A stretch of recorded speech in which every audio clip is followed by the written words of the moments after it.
சித்ரா பௌர்ணமிக்கு இன்னும் 3 நாள் தான் இருக்குது. அதுக்குள்ளே அந்த வீட்டில் ஏதோ ஒரு உயிரை எடுத்தாகணுமே. இந்த மாயா வேற, நான் சொல்கிற வேற பொறுமையாரு நம்ம பக்கம் கரிசி கொட்டுற அந்த மாயா. நம்மளாலேயும் உயிர் பலி எடுக்காமல் நம்மளால் இருக்க முடியல. அசுரமலைக்கு போனாலும் இன்னும் டைம் இருக்குது, அங்கே ஒன்றும் போக முடியாது. நான் எந்த பக்கம் நின்றுன்னு நான் சிரமப்பட்டுட்டு எனக்கு ஒன்றும் தெரியல. நான் யார்கிட்ட போய் உதவி கேட்குறதுன்னு தெரில. சே, எல்லாம் என்ன நேரமாக தெரில. துர்கம்மா, நீங்களா? இந்த அறிக்கையின் வணக்கத்தை ஏற்றுக்கொள்ளுங்கள் துர்கம்மா. திடீரென்று என் முன் காட்சியடித்து விட்டீர்கள். ஏன் என்று சொல்லலாமா துர்கம்மா?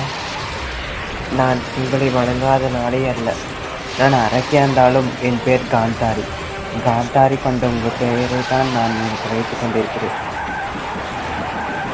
நீங்கள் எந்த வந்த காரணம் எனக்கு சொல்லுங்கள் துர்கம்மா. நான் வந்த காரணம் காந்தாரி, உன்னை எச்சரிக்கத்தான் நான் வந்தேன். உனக்கு இன்னும் 3 நாட்கள் தான் உனக்கு இந்த பூமியில் வாழ தகுதி உள்ளது. அதுக்கு மேல் உன்னால் உயிர் வாழ முடியாது. என்ன சொல்கிறீங்கம்மா? நான் என்ன தப்பு பண்ணேன்? நீ தப்பு பண்ணலையா? அநியாயமாக உன் ஃப்ரெண்டு மாயா 2 பேர் கொலை செய்து விட்டார். அது உனக்கு தப்பா இல்லையா? எந்த பாவம் பண்ணாத ஜடுவை மணியாய் மாற்றி ஒரு ரூமில் அனுப்பிடுற அந்த தப்பு எதுவும் இல்லையா? நீங்கள் சொன்னதுக்காக நான் கொலை பண்ணாமல் எப்படிமா இருக்க முடியும்? அது எங்களோட வேலையா? இப்போ நான் ஒன்று கொலை பண்ணால் இது என் வேலை, பரவாயில்லையா? அம்மா, நீங்கள் என்ன பேசுகிறீங்கன்னு தெரியும். நீங்கள் ஜடுக்கு ஆதரவாக தான் எனக்கு பேசுவீங்க. நீங்களா ஒரு அம்மனா? காந்தாரி, நான் யாருன்னு தெரியாம பேசுற நீ.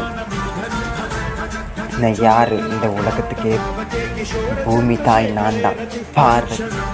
என் முன்னாடி இந்த லோகமே பயப்படும். நீலாம் ஒரு அசுர பூச்சி. நீ என்ன எதிர்த்து பேசுறியா? இப்போ நினைச்சா கூட நான் உன்னை சாவடிக்க முடியும் காந்தாரி. ஆமாம், நீங்கள் சொல்கிறல நான் கேட்டுக்க முடியாது. ஏன்னா நான் காந்தாரி, அசுர லோகத்துக்கே தலைவி. நீங்கள் சாதாரண ஒரு அம்மன், நான் சாதாரண அம்மனா?